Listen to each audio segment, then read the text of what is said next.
Like I want to build a future where I can work less or have control over my time, not exchange so much of my time for money. Also enable my wife to not have to work full time because she works as a financial auditor and it takes a lot of time for her. And to be able for her to be able to spend a lot more time with our son, which is part of actually why there's a bit of an industry that I'm in now. Like I feel like it's still super early days. This kind of industry of people who are trying to build a personal brand. You know, people think, oh, we're at the end of it, or, you know, it's like, oh, we're only just getting started. Like there's 1.7 million people signing up to Twitter every day. And of that percentage, you know, there's a fair few that are trying to build a personal brand and trying to escape the 9 to 5. And what led to this? What led to you starting on X, and what is it that you do exactly? I see you lead with authenticity, but could you tell me a little bit about yourself? yeah, for sure. I've just been building on the side on X at the moment. So hence why I don't have I've just kept it very, very lean. But I work as a management consultant in my 9 to 5 job. And I basically consult for big corporate companies and do work around transformation of cultures. So, you know, help them just become a bit more adaptable, make it a place that's a better place to work for people. And yeah, I actually really enjoy my work, to be honest. Unlike a lot of people, which you might think, oh, why are you building something else on the side then, if you like your job? And I guess I've always had how would you say, like I've wanted to pursue my own thing, but I've never had the consistency to just keep going. I've kind of lost interest. Like I tried a bit of YouTube for a period of time, burnt out and just gave up. Played around a little bit with cryptocurrency for a bit and was like, no, this is not interesting. You know, so I've always had this past of, trying things, getting hyped up, and they're just, you know, giving up entirely. So in 2024, at the start of the year, or just before the start of the year, I had reached a point where I wanted to do something and just stick at it. And I discovered this whole world of the one-man digital creator business, or the creator entrepreneur, the one-man business, the solopreneur, all those sort of terms being bandied around. And I discovered that through this small creator, Dan Koh. I don't think you've heard of him or anyone has. I'm joking. I'm sure everyone has heard of Dan Koh. And yeah, so I took my first steps in there, and I've just kept showing up every morning, doing it outside my 9 to 5, consistently, you know, improving. And yeah, we're now just over 4 months and I've built out a bit of a business. Like I've had 13 clients come through, basically try to learn, you know, how to grow an audience, how to write better, how do you monetize your personal brand. And yeah, that's the whole gist of it. Yeah, thanks for sharing a little bit about that background. How long have you been a management consultant? I've been doing that for it's coming to 7 years now, actually. So yeah, that's been doing that for a while, actually. So maybe it's a 7-year itch. Yeah. No, the company was great. Like I've learned a lot of things through that journey. And so, gotten to this point now of ready to learn new things. I mean, there's always opportunities to learn, but the learning that I've had these last 4 months trying to grow like my personal brand, try to build this business, you know, from scratch has just accelerated my learning, you know, tenfold compared to, you know, my whole life. So yeah, it's been really cool. Your consulting is primarily around change management. In my 9 to 5. You mentioned like changing culture. Oh yeah, so it's not change management. I mean, part of it is, but it's not explicitly, I'm going to do change management. How our team works how the company works is we we more so coach, less kind of telling you how to do things, but more of helping you transition to where you want to get to using, the frameworks and knowledge of how that world looks to help transition people from, let's say, the team is dominated by a manager and the manager's like micromanages and tells everyone what to do. A lot of times people blame the manager, but the manager has never had a model to work off. They've only just seen their managers and their managers saw their managers. And as a result, they just keep perpetuating the same issue. But we're living in a world now where increasingly people need to be creative. They need to be able to think for themselves. And so there's this disconnect where you've got this old model which requires people just to listen and just do the work the boss says, versus the requirement for work to thrive is for people to be creative, to be able to have the flexibility, autonomy to get stuff done think outside the box. I'm saying all these buzz terms, but those are the things that are needed. But the old model doesn't encourage that.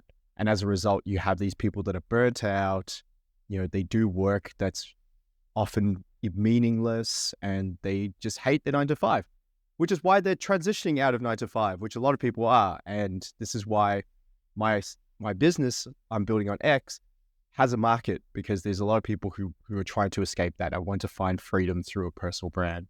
I see. And what is it from your 9 to 5, 7 years in the consulting space that gives you unique value that you can help other people maybe in their entrepreneurial endeavors? That's a good question.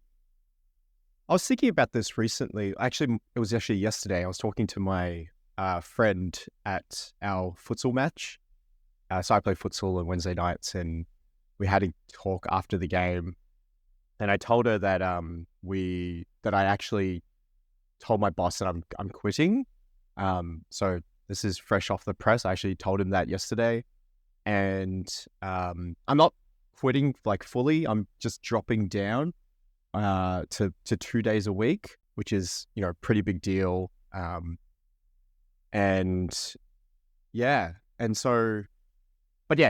Back to the point. She was asking me, do you feel like your question, like what all the things that you do in your day job, has that helped you do what you do? And I think yes, because a lot of the work that I do is around coaching, so coaching skills.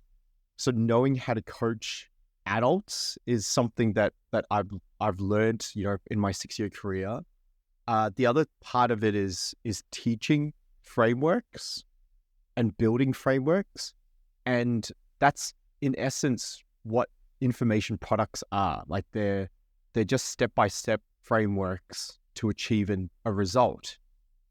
But not everyone knows how to reverse engineer how they got a result, whereas that's literally what I've been doing for the last 6 years, figuring out how to reverse engineer the result and then teach others how to replicate that.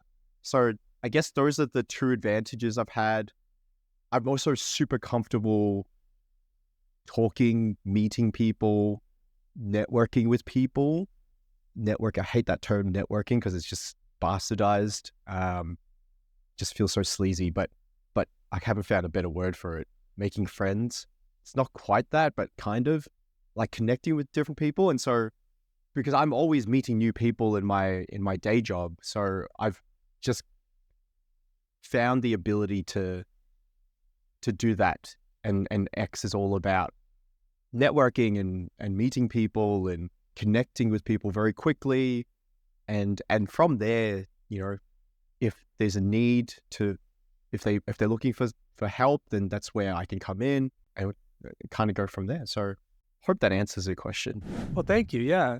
You mentioned frameworks, and how would you explain how you use frameworks for a new problem? Do all problems fall into any given framework, or do you have a strategy for identifying which framework to go forward with? So if you think in frameworks, like technically any problem that needs solving you could create a framework around it. Like just frameworks just are easily digestible for people. You see these frameworks and you go, oh, now I can understand that in my mind. It's just a mental model to understand how to solve some sort of problem. And the more complex the problem, the more frameworks there you will produce as a result. I was actually speaking to my friend, Ben, which he's a really cool dude. He's a storytelling dude, online, just blowing up like crazy. And, he was trying to I was trying to help him reverse engineer his storytelling method. How does he write these amazing stories? And I was explaining to him, like, basically we just need to figure out how in your head you got to those points. And so all we did was, like, we actually sat down for 30 minutes and I helped him try to build out this framework. And as we were kind of going, we found these 4 key steps that he takes, when he builds a story, and maybe some value for people who are listening. The 4 steps were basically, one is the hook, like, spending a lot of time understanding the hook. Now, the hook itself has a framework of 3 steps, to him writing an amazing hook, which involves the first line, which involves the middle part of the hook, and then the I call it the pre-hook, but that terminology actually doesn't work well. It's like the line just before the show more. And there's a method within those. That's step 1. The step 2 is the actual the body of the work, and the method around that is about just keeping the content flowing. So you're just trying to, one sentence at a time, keep the story moving. And he basically talks about the hook being the moment of change. So the reaction to the moment of, that's the moment of change. And then the body's the reaction to the moment of change. And then at the end, you should have some sort of transformation, which is the outcome of the moment in the change, the reaction to change. But each of which has its own framework of how you would write that as well. I said 4. I think it's actually 3 steps.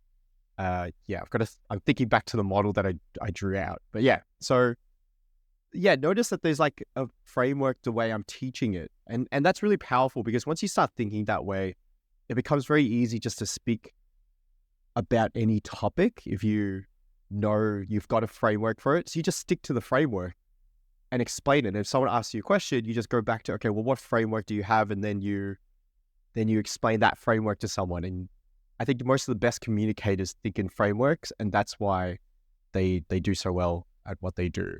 What do you think are some of the disadvantages of using frameworks? I mean, I think you can get stuck in frameworks. Like if you just only, just talk about frameworks, you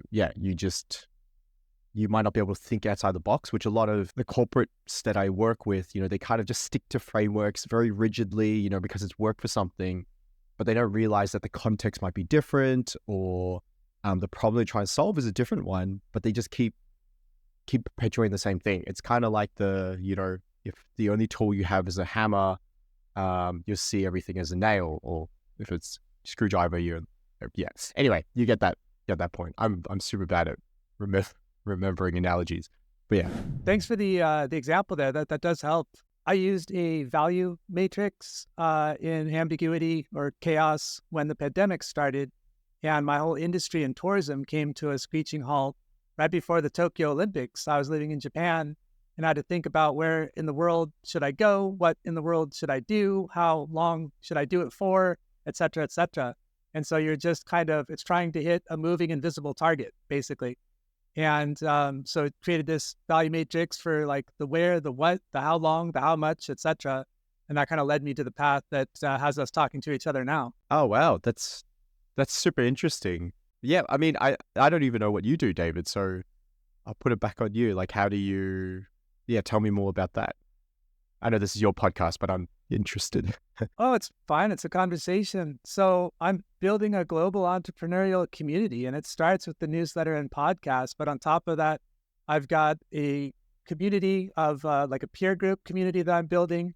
And on top of that, I'm working with some partners around the world on courses and micro loans for startups for the youth, entrepreneurial youth. And my thesis is that the entrepreneurial mindset is going to appreciate day by day. I see that everywhere. So, of course, you've got your startup founders, but even if you're going to stay within corporate, I believe that having that thinking, that type of mindset will help you either retain your job, advance in your career, and pivot if and when something happens, like what happened to me in my industry and many others around the world. So that's a little bit about what I'm doing and why I reached out to you and wanted to have you on to share a little bit about your background. I like the consulting to entrepreneurship pivot, and I like that you're sharing your expertise in putting things in frameworks. I see the way that you describe frameworks to me helps me think, or makes me think of probability. So you could spend a lot of time in the weeds trying to solve a problem, chasing research, and you're doing it on the client's dime. But you're figuring out, like, on what's the highest probability that I can get the best quality answer within a certain amount of time so that there's some predictability to the equation. Is that more or less why you go about it that way? Yeah, there's a there's a mental model of understanding the map. I'm butchering the term, but it's just understanding the landscape that you're solving a problem. And that's almost the place to start when you're actually trying to solve problems, at least in my consulting work. But even in the work I'm doing with my clients now with this creator entrepreneur business is just understanding like the context that you're solving a problem with. And that's super important because, yeah, back to the point of like, if I've only got a hammer, then, this fix of you need to screw a screwdriver, using a screwdriver, but you're using a hammer, it's not going to work, right? Like you're going to break the wall if you try to use a hammer. It's the same sort of thing. So I almost take the step back and actually figure out what I'm trying to solve, understand the map, and then when you've got that, then it's about figuring out, well, is there a framework that matches to this problem? And if there isn't, then it's interesting. You talk about the ambiguity. There's a really cool framework called the Cynefin framework. I don't know if you've heard of it. No. It just talks about these 4 spheres of environments, and one of them is chaos. Like there's an environment where there's chaos, everything's unpredictable. Whereas when things are not in chaos, then there's probably a proven solution. When there's low ambiguity, there's low amount of change, those things tend to already have some form of solution. So you just follow that, you can look for a solution. But the more ambiguous it is and the more prone to change there is, then it's not as likely that you will be able to find something that's been done before. So you then, therefore, when you talk about entrepreneurial mindset, you then therefore need to take a experimental approach, perhaps, until you get to the point of chaos. When you get to chaos, nothing is going to work. The only thing that typically works in chaos is having some dictatorial figure tell everyone exactly what to do, and everyone just listens, which is why during some of the most chaotic times during COVID, you had these dictator figures do particularly well because no one knew what to think, and everyone just sort of just listened. You see these states and countries where they just fully locked down, right? And it was like, when you look back, you go, actually, was it the right thing to do? But because there was so much chaos, that's what everyone just defaulted to, whether it was right or not, And yeah, so anyway, I guess what I'm trying to say is understand the problem first.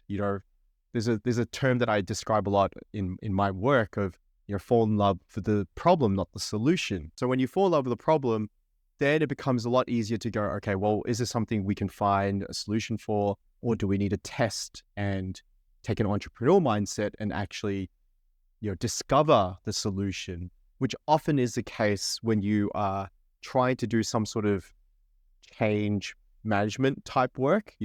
It's very rare that you can just go, everybody, now you just follow this step by step, to change a culture or change people's mindsets. You actually need to, this is why coaching is the approach, right? Where you work with them, help them learn to fish, not, just try to make them eat or force it down their throats, which a lot of people do. You bring up quite a few good points, but there's one that I wanted to touch on, which is the seeking security in times of chaos, even if that's in the case of, losing, let's say, freedom or having a authoritarian type of approach. I think it's might be somewhat of a similar vibration or whatever on the inverse of winning a gold medal. And let me explain. Symbolically anyway.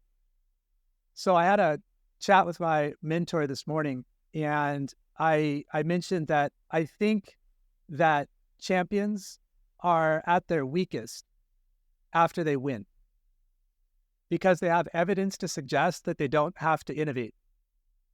And you have the scrappy up-and-comer that's going to try anything and everything and iterate and test, like you brought up before, being able to test in chaos, see what works. And so it's like this tension between embracing the chaos of opportunity, fail, test, see what works, and run with it, and not be attached to the outcome, which is hard to do. Because usually you have a sunk cost, you have evidence to suggest it's the one true faith, if you will. Use that however you like. And that also brought up kind of another point, when the way that I was kind of taught was you don't talk about politics or religion at the dinner table, so to speak. And so I always had mapped in my brain that politics and religion are like a different thing instead of just the way that our brain works. And basically, they all start with words. You mentioned storytelling earlier. Words deposit a subconscious sense-making algorithm that then all new data from nature starts going through and just gets either supported or rejected, broadly speaking. I know that there's ways to address this and whatnot, but so anyway, I think that it's interesting what you brought up about in times of chaos, people seek out that security, even though maybe it's not the best approach. Yeah, I think that comes through, evolutionary. Oh, yeah. I mean, in evolutionary psychology, they talk about, that our brains are wired to do that, in times of chaos, when things are like unpredictable, we tend to just default to whoever makes the loudest claim and provides a sense of security, which is, very powerful in sales and marketing if you can harness that, to be honest. Robert Cialdini's book, the principles of persuasion, talks a little bit to that as well, and it definitely works, which is part of actually why there's a bit of an industry that I'm in now. I feel like it's still super early days. This kind of industry of people who are trying to build a personal brand. People think, oh, we're at the end of it, or it's like, oh, we're only just getting started. There's 1.7 million people signing up to Twitter every day, and of that percentage, there's a fair few that are trying to build a personal brand and trying to escape the 9 to 5. And the result of that is you're in this market now where there is very little information about how do you do that. How do you do it well? And so therefore there's an opportunity for those who do know, are getting results, able to monetize. However, that also leaves a room for potential, people who hustlers and scammers as well, which is a bit sad, but that's kind of the world we live in. You mentioned authenticity on your banner. That seems to be the main brand, if you will, that you want to lead through, the values that you lead with in your brand. I think it's nice. I second that. But I want to talk, when you mentioned scammers in that type of let's say, exchange, short-term business, I like to call it, pickpockets and whatnot. It's like it's a short-term exchange. Generally doesn't lead to building bridges and the more long-term exchange, the things that come from a more trust-based respect, mutual respect, and stuff like that. But there's you have two systems of thinking. You've got your body and your brain. Obviously, they're connected, but it seems that the brain can fall for storytelling, and it can fall for confidence, and the body can pick up a dissonance. Something's off. You can't quite place it. Usually in hindsight, you catch it. Ideally, with integration, you can start to pick it up a little bit faster. And then going back to frameworks and probability, what's the reason that someone would become such a good speaker? Sometimes it's because they love the gift of the gab and they have nothing but pure intentions. But sometimes it's to get you to sign on the dotted line right now. I just met you, but do this right now. And so you could just start making these frameworks for probability. And then you know, sometimes maybe you miss out on that one sweet deal, but you know, sometimes too, you're participating in the culture of human exchange. And that's something I wanted to touch on because I've just found that out myself. I don't know, sadly perhaps, but I thought it was pretty interesting, where I always looked kind of outside and like, I'm okay. You're the one that's being rude, or you're the one that's doing this or that. And then I started thinking like, what's my relationship in this exchange? Am I giving someone a reason to feel a certain way? Maybe it's unconscious, maybe it's conscious. Maybe I'm being a people pleaser, and maybe that's pushing them into a different mindset. Maybe I'm going after something without thinking about how to provide value, and that's giving them a different mindset. So I believe more often than not, it's usually approximating a 50-50 type of exchange. And oftentimes we're blind to the information that's going out of us, and we're very aware of the information that's coming in. And that's where, if you can develop relationships, you can really innovate and have this symbiosis, this new molecule where the whole is greater than the sum of its parts, because I'm picking up things from you that you can't see, and likewise, you to me. And so anyway, I just wanted to mention that. What do you think about that? Yeah, definitely. I mean, this is why emotional intelligence is such a, like a desired trait these days, because of this exact point.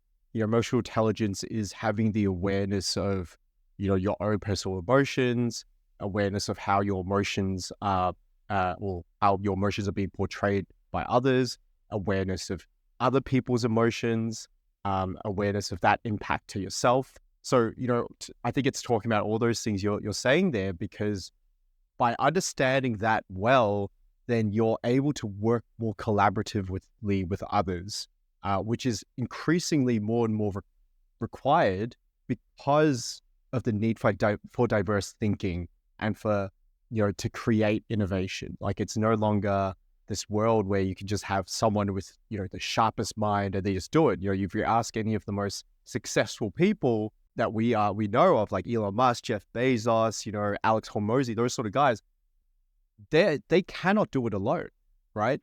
But I can tell you that they know how to get people around them to be able to create, some of their great visions that they have, right? So, I think I think you're definitely spot on. We're a participant in the system. It's really great that you recognize that. It's, often we kind of just stick within our own heads and we think, oh, what's wrong with everyone else? Right. And and people, keep thinking, well, why does this mistake keep happening? And then we've realized we're the common denominator, and it's like, oh, right, maybe there's something there. It's funny. Have you read the book Principles by Ray Dalio? Yes, a few years back, I believe, before his latest one, The Changing World Order.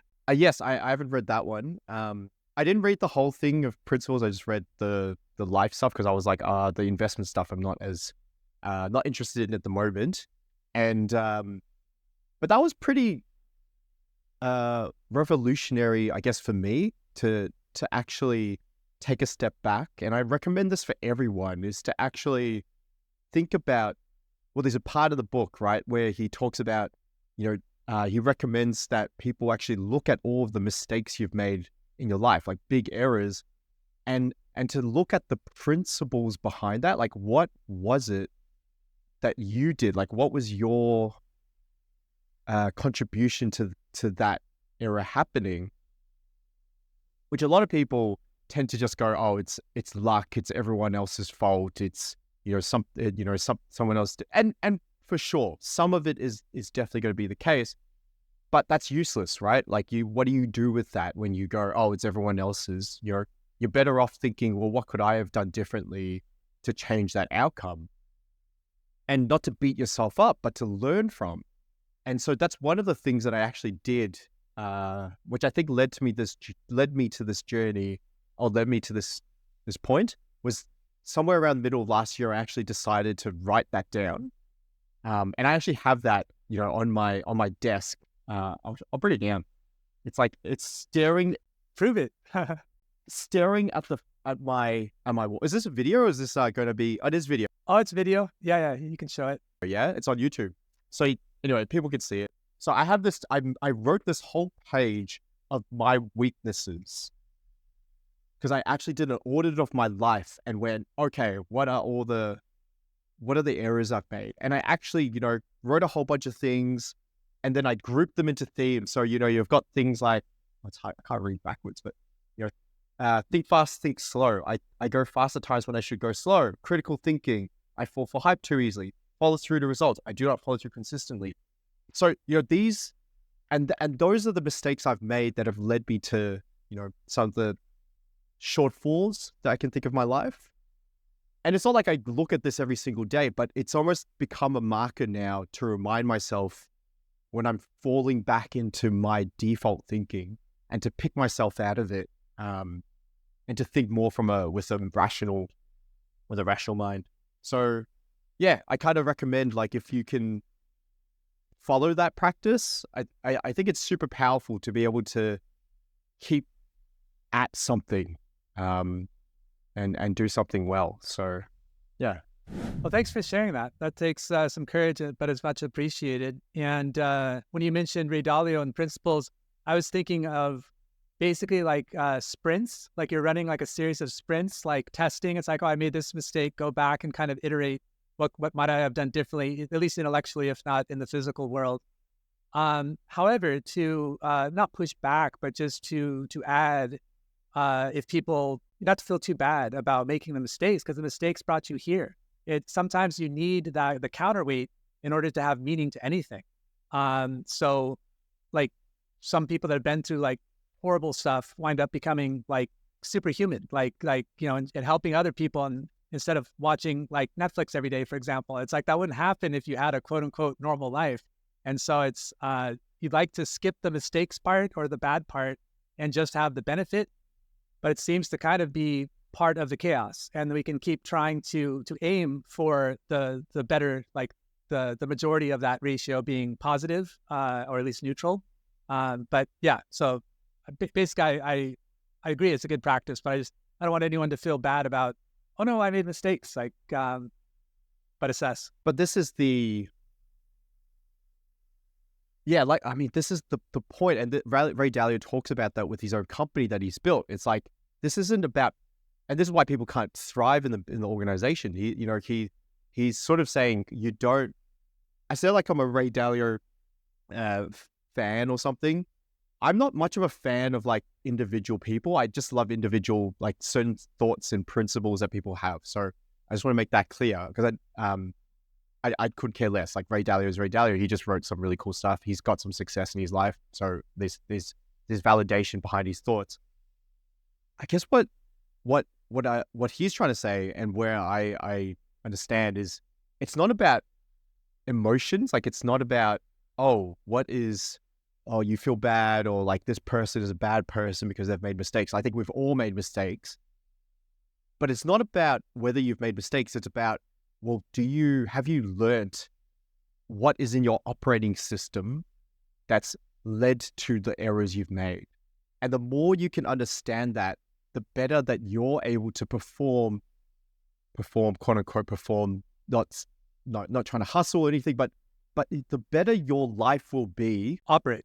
Yeah, better your life will be in all the different spheres around, wealth, health, and relationships. When you think what broke down in all those spheres, the more that you can understand that, the better you're going to show up and the better your life will be if you can understand those things. So yes, definitely not about beating yourself up about it. If anything, it's we always need to change this culture of, oh, mistakes are bad. It's like, no, mistakes happened because we're all flawed and we're fallible. So, but it's what we do with that information and how we learn from it, that is the real important thing.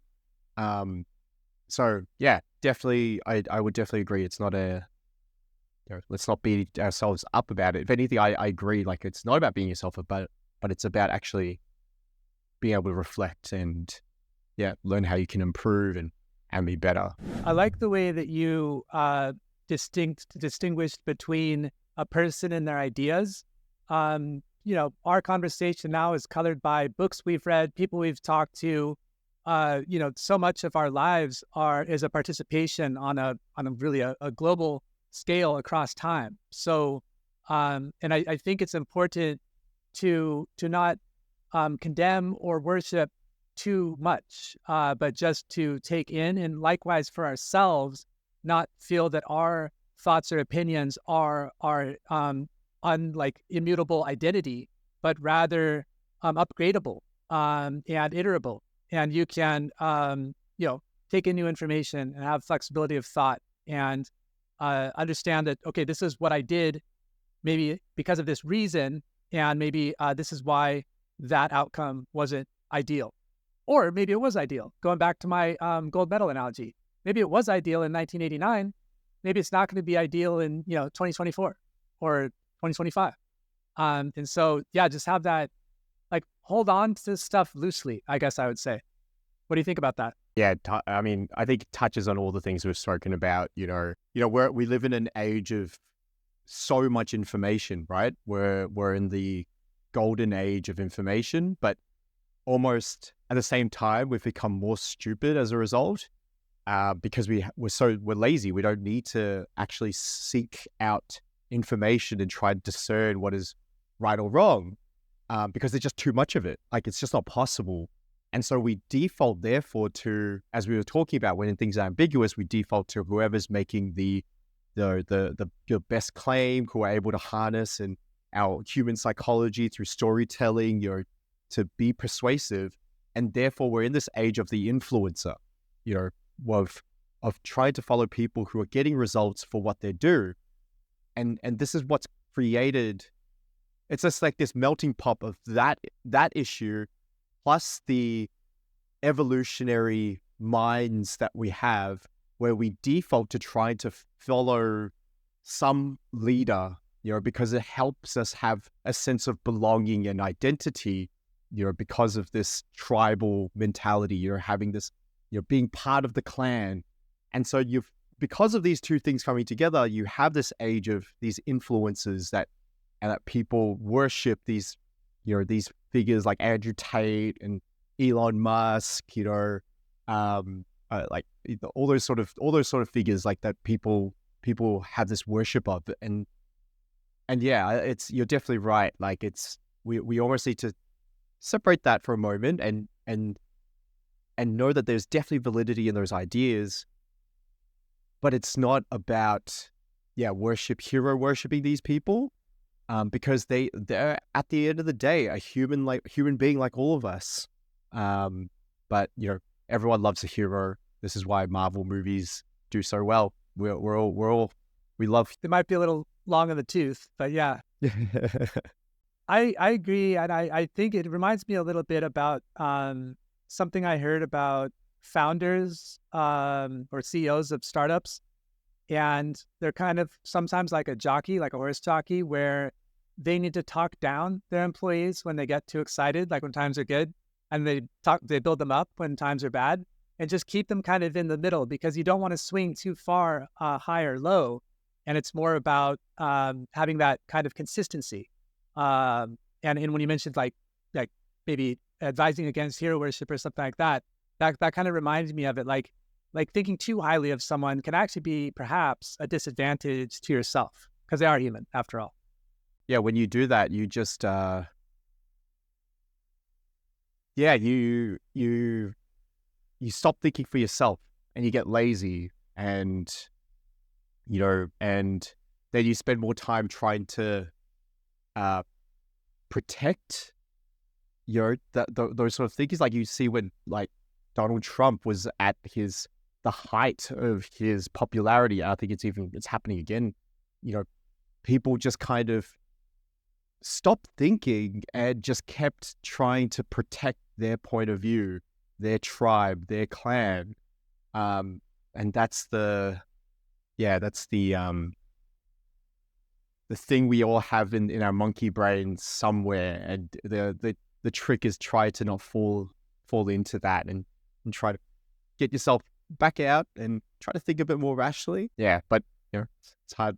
It's hard work. I think putting yourself in a lot of it is, but I think trying to find alignment with things that you enjoy and try to put yourself in as many different places as you can, if not physically, then intellectually. I think that helps. And it's a process like lifting weights or anything. I mean, any kind of exercise, it's kind of no different. There's going to be a little bit of friction, a little bit of fatigue, but it gets easier over time, and then you get new abilities. You can jump higher, intellectually speaking. You're a dad and you're an entrepreneur. Well, and a management consultant, but let's put that aside for now and just say you're a dad and entrepreneur. How do you balance like focus and just ambition, and also just being a family man? I'm curious. I'm just would like to know. Do you have kids? I don't, no. But it seems like it would be I can see it both ways. I can see how it would help and not hurt, but like also be a disadvantage to someone who doesn't. Yeah, I think you're right. It's an advantage and disadvantage. So advantage in the sense of, I think is it an advantage? I mean, I think you have a more purpose-driven mindset behind what you're building and what you're doing. And I think that helps fuel that ability to keep pushing on and keep fighting. And it also, like all it takes is just like being able to hug my son, and all of a sudden I'm charged up, I'm ready to go again. Trying to be an entrepreneur, which I'm learning is can be very lonely, and you can be down on yourself and you just want to quit because all this self-doubt fills because maybe you're not getting the results that you had wished for. But just purely doing something you love, being with someone you love, like your own son or your child, and embracing them when they're so tiny and adorable, it just lifts you up. And that's what you need to be able to be creative and hustle and push forward. So I think there's that advantage, but there's definitely a massive disadvantage of not showing up at home maybe as much as you'd like. And I'd be the first to admit I'm definitely not a gold example of how you should do it. There are so many times, especially hard. I shouldn't make excuses, but especially hard in Australia. I'm in Australia, hence the accent, where the time zones are terrible. Whereas almost all my clients are all overseas. And, if and this is why we're doing this at a strange time, I'm sure for you, David, which I appreciate. When the world is awake, fast and live and happening, like I'm asleep, and that's technically not great for business, because like I want to be where the action is, talking to all these people, getting to know them, connect with them. But I have to wait until I'm awake, which then everyone else tends to be asleep or, in some weird hours. So I guess where I'm going with that is, the result of that is not being able to, disconnect a little bit from work and home.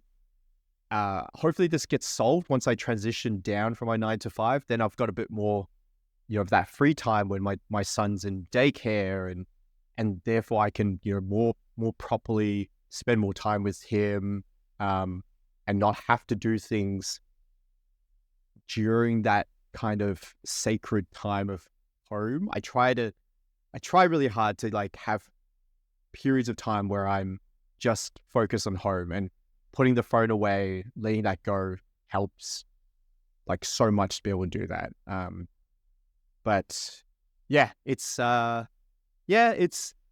I'd probably say it's more of a disadvantage in a sense. One other advantage I did forget to mention though is because if you're trying to protect your time really, really well, it also does mean that you do actually get a little bit more out of yourself when you do try to work, I think, because, I've only got an hour of time to really dedicate to this. So I'm just going to, work super hard on that.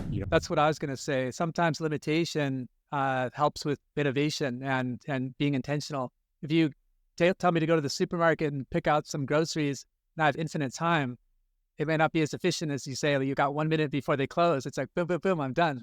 Well, exactly. And this is why I have one of these. So what's that? Oh, the clock. Okay. It's a little blurry. Yeah, it's a physical timer.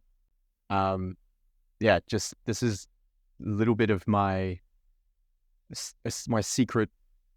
I feel like it's like my secret tool to be able to get stuff done. So it's been super helpful.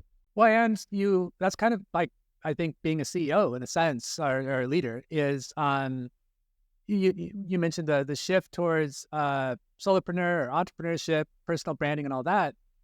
I think two things are true, or at least we should perhaps keep two things in our mind. Yes, I have agency. I'm in control of my my brand and this and that. But at the same time, it's going to take more than me. It's going to take collaboration. It's going to take partnerships. It's going to take cooperation. And if you're a dad or a mom, perhaps you focus, like you hit that timer and you've got 1 hour or whatever it is, and you send out stuff and there's a connection point in there to someone else. And then they can continue. Like you mentioned, you might be sleeping while the world is firing halfway around the world. I think there's always a way to solve the problem, if you will. Oh yeah, definitely. You just got to get creative with it, and not get down yourself. Because if you do, then you're not creative. You move straight into the stressful fight or flight response, and when that happens, your view narrows, and you don't think outside the box anymore. So what you want to do is, that's why feeling good is great, because then you're able to be free. Your mind is free. You're in flow. You're in the stressed environment. Do you have any tips or tricks that you use to get in the flow state? Look, I'm by no means a flow expert, but I did actually do so this Saturday, I'm planning on doing, I don't know if you've heard of Rian Doris. No. Oh, you got to check him out. If you want to talk about flow, go check him out. So you made this YouTube video about doing a month's worth of work in one day. And it's extreme. I'm going to try that on Saturday. So the whole idea behind it is you plan beforehand, like it's a race, and you remove all distractions, like your phone, you've gone dark, and it's 4 blocks. Is it 4 blocks? 3, 3, 3, 2. Yeah. So 4 blocks. So 3 hours, 3 hour, 3 hour, 2 hours. So 11 hours of work in total. And during those blocks, you do nothing else but get the work done. So beforehand, you need to plan, okay, what is all the work that I need to get done? So let's say it's a thesis that you're writing. Maybe it's a whole course that you're writing, a digital course. And you plan out everything that you're going to write. And then, for those periods of time, you're just nonstop. So to be able to do that, you need obviously a timer. You got to go dark so your phone's not anywhere near you. You remove all distractions. You have a notepad. So I tried a 3-hour flow session and it was incredible. I got so much done. You have a piece of paper so that any ideas that spring up in your mind, you just write it down so you don't get distracted, because that's going to distract you. You turn off everything that could possibly distract you.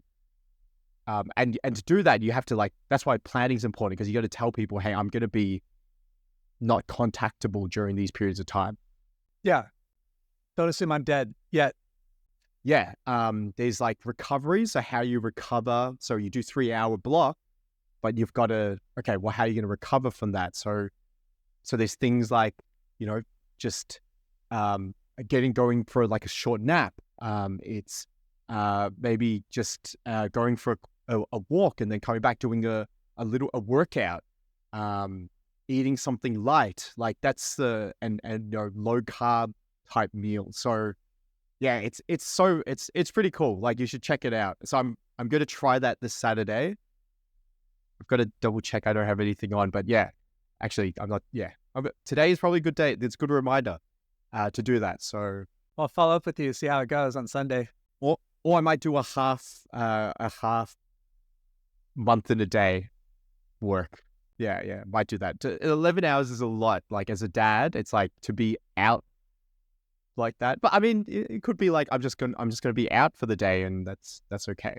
I think if you're doing 2 weeks worth of work in 6 hours, that's pretty good. You could do that once or twice a month to be okay. Well, yeah, that's the whole idea. To do that, and then there's other ones like do a year's worth of work in a week. Yeah, so if you talk about flow, like I think all those things help, and yeah, I'm gonna experiment with that this week. Cool. So as we wrap, could you just remind us what it is that you do, why it is that you do it, and where you see it going? What is it that I do? I'm a creator entrepreneur, which is basically I learn a monetizable skill. So for me, it's building at the moment an engaged audience online and being able to monetize that audience using sales funnels, marketing, all those sort of things, email marketing. And so that's what I'm doing right now. Why I do it is, I mean, it's like, I'm not after like fame and fortune. Like what triggered this was really just to let I want to build a future where I can work less or have control over my time, not exchange so much of my time for money. Also enable my wife to not have to work full time because she works as a financial auditor and it takes a lot of time for her, and for her to be able to spend a lot more time with our son. So, I saw her last year completely, is just not able, like it was just like a crazy year of work for her. And that infuriates me. Like that shouldn't be the way things are in our life. Like that's not like what's important to us is be able to spend time with family and with our child. So yeah, that's why I do that. In short, that's all I want to do. Like I want to be able to spend a bit more time just reading at a cafe in my local cafe in Melbourne. So that's like why I do it. And then what was the last one? What's next? Oh, where you see it going? Well, so it's the same thing. Like I just keep building new skills as I try to build this business. Like I said, I'm dropping down to 2 days in June, which will be super exciting because then I'm actually moving into this whole lifestyle. But I need to scale my business up to get to a point where I can, where my wife can actually choose how much she works and how much she doesn't work. So yeah, that's where we're going. The path to that is loosely, I say loosely because there can be so many different paths, but loosely, I sort of see that as right now, packaging up what I know, what I'm continuing to learn as different products. So whether that's workshops, whether that's community, whether that's information, digital courses, what have you, maybe there's others I don't know.